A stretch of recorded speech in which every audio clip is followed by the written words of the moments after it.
Welcome to the ADHD Human Design podcast, where we talk honestly about what it's really like to have ADHD and explore how human design can help you finally make sense of yourself. I'm your host, Nicole G., psychologist and human design guide. Welcome to the show.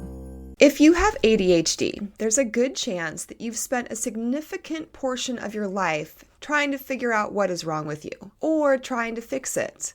Maybe you've been to therapy. Maybe you've read all the books. Maybe you've built elaborate systems that didn't actually work or that you couldn't actually stick with. Maybe you even found human design, felt something click, and then lost the thread somewhere between understanding it on a mental level and being able to actually live it. And when that happened, you may have done what most of us do, which is decide that the problem was you. I'm Nicole Gellermini. I'm a psychologist, a human design guide, and someone with ADHD who's been sitting at the intersection of these two worlds for a very long time. This is the ADHD Human Design podcast, and I made it because a conversation that should have existed years ago still doesn't. And I'd like to fix that. If you have ADHD, whether you've been officially diagnosed, whether you suspect that you have it, or whether you've been identified later in life, this podcast was made for you. You don't need to know anything about human design to be here. If you've never heard of it, that's completely okay. If you already know about human design, you're also in exactly the right place. Because what I'm going to offer you here is probably different from what you've encountered in the human design space elsewhere. And if you've tried to apply your human design chart to help improve your life, but keep getting stuck, this is most likely not a failure of effort on your part. It's likely more of a failure of translation between the human design system and what your brain and nervous system actually need to access that system. And that distinction is one of the reasons that this podcast exists. I've spent over 20 years working professionally with neurodivergent people, first as a special education teacher, then as a psychologist, then as a special education director. For 2 decades, I've watched intelligent, capable children and adults struggle inside systems that were never designed for the way that their brains and nervous systems work. I've watched them take that struggle very personally and decide that that mismatch was their fault. The systems weren't built for them, but they concluded the problem was them. I've seen it over and over again. When I was 28, I got my own ADHD diagnosis.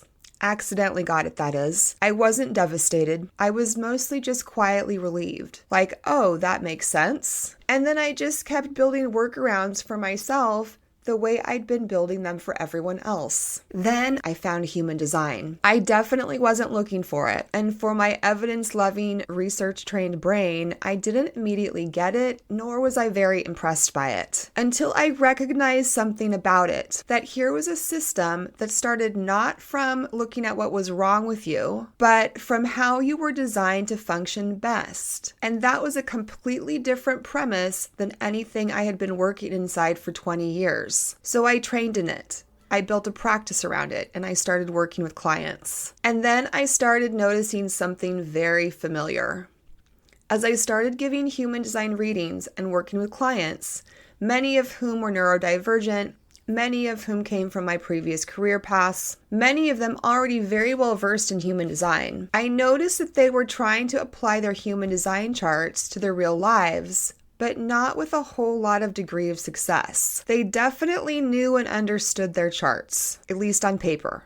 And they were doing everything they were supposed to do, and it wasn't working, not sustainably, and not in the way that the system seemed to promise. I recognized this immediately because I had watched the same thing for 2 decades in a completely different context. I knew it was not an intelligence problem. I also knew it was not a commitment or a motivation problem. Instead, it was a translation problem. The system had a gap and nobody even seemed to be aware of it. So here is what I have come to understand and what this entire podcast is built on. Human design can do a lot to help people with ADHD improve their lives, but only when it is taught through the right lens. Human design is a system that maps how you're individually designed to make decisions, use energy, process information, and move through the world. It draws from several different frameworks, including astrology, the I Ching, and the Kabbalah, and it synthesizes them into something that functions like an energetic blueprint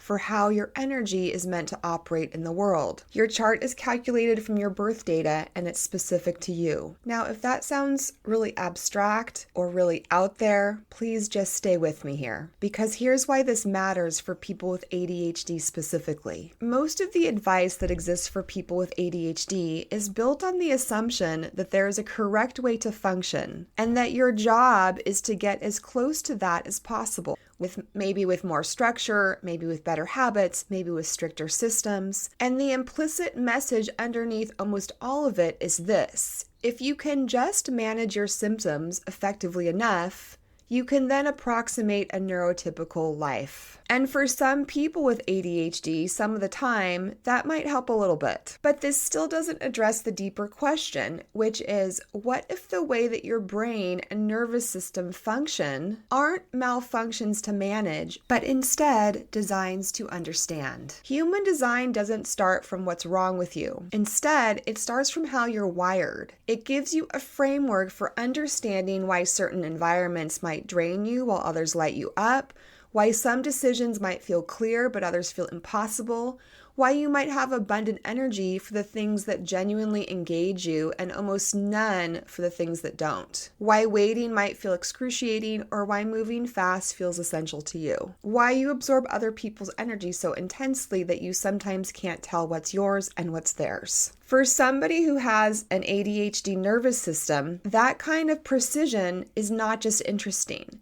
It can genuinely reorganize you so that you can function better in the world. The problem, and this is the problem that I want to address on this podcast, is that you can't fully access any of that when the system is being taught through a neurotypical lens. The tools that you're offered in human design are real. The map is accurate. But if nobody teaches you how to read it through the nervous system that you actually have, you'll keep arriving at the map and losing the thread. And then you'll keep concluding that the problem is you. I also see human design as more of a behavioral framework than anything else, not a belief system, but a behavioral framework that you're supposed to test against your real life and then see what holds up. Where you don't just accept it because it resonates on a mental level, you test it against your real life. You run it through your lived reality and you see what actually holds. So then it becomes not a faith-based system, but an evidence-based system with data from your real life. So that's what we're building here.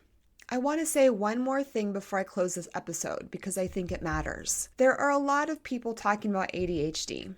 And there are a growing number of people talking about human design. There are very few people bringing 20 plus years of professional neurodivergent experience, a personal ADHD diagnosis, and formal human design training into the same conversation, and doing it in a way that actually changes something rather than just describing something. I'm truly not saying that to try to impress anyone. I'm saying it because I want you to know what you're getting here. The conversations that I want to have here are about what happens when the rubber meets the road, and you need practical ways to understand why your brain and nervous system work the way they do, why the standard tools keep slipping out of your hands, and what it actually looks like to build a life that fits the nervous system that you actually have, not the one that the systems assumed that you had.